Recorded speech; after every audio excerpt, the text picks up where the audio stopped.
There is a picture of all the men in the family waiting at the Terrytown station for the train carrying grandfather's casket from his winter home in Ormond Beach, Florida. He died quietly in his bed on May 23, 1937, at the age of 97. While the official cause of death was sclerotic myocarditis, it would be simpler to say he died of old age. I had known him as grandfather, not the robber baron or great philanthropist of the history books. He had been a constant presence in my childhood, benign, indulgent, revered by my father, John D. Rockefeller, Jr., and by the family as a whole. Looking at that picture today, I find it remarkable how well it captured our relationships with one another, where we were in life, and perhaps where we would all be going. John characteristically stands on the periphery. 31 years old, he is the oldest son, inheritor of the dynastic name. After he graduated from Princeton, father put him on the boards of many family institutions, among them the Rockefeller Foundation, the Rockefeller Institute for Medical Research, and Colonial Williamsburg, grooming him to be the family leader, but he is shy and uncertain of his abilities. Nelson, also characteristically, has managed to situate himself at the exact center of the picture and stares authoritatively at the camera. At 29, he will soon become president of Rockefeller Center. Lawrence, 27, the philosopher and businessman, gazes into the middle distance. He was emerging as a leading investor in the aviation industry, and with Eddie Rickenbacker, the World War I flying ace, would soon buy a large stake in Eastern Airlines.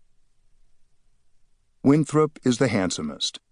Somehow Mother's Aldrich features, which one might describe as having a lot of character, combined with the Rockefeller genes to produce almost movie star good looks.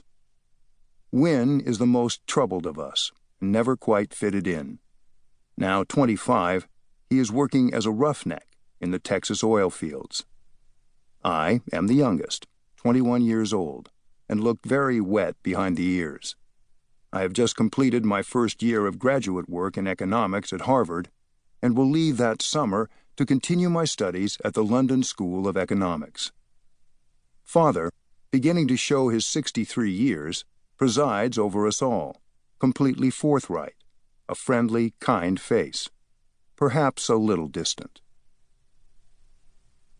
We brought grandfather back to the mansion that he and father had built 25 years earlier on the family estate at Pocantico Hills, called Kijkut, the Dutch word for lookout. Its hilltop site commands a magnificent view of the Hudson River. The next day, with only immediate family and a few close friends present, we held a service for him. I remember it was a beautiful spring day. The French doors opened to the terrace, and the Hudson River a glistening blue below us. His favorite organist, Dr. Archer Gibson, played the large pipe organ in the main hall, on which we used to pretend to perform when we were children. Harry Emerson Fosdick, senior minister of Riverside Church, which was built by father, gave the eulogy. After the service, as everyone milled about, Mr. Yorty, grandfather's valet, gestured to me. Yorty, a dapper Swiss fellow, had been grandfather's valet and constant companion for 30 years. I knew him well, but he had always been reserved in my presence. I went over to him, and he pulled me aside into a deserted hallway. "You know, Mr. David," he began.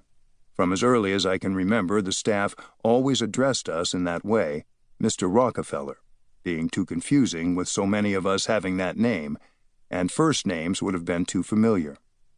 "Of all your brothers, your grandfather always thought you were the most like him." I must have looked very surprised. It was the last thing I expected him to say. "Yes," he said, "you were very much his favorite."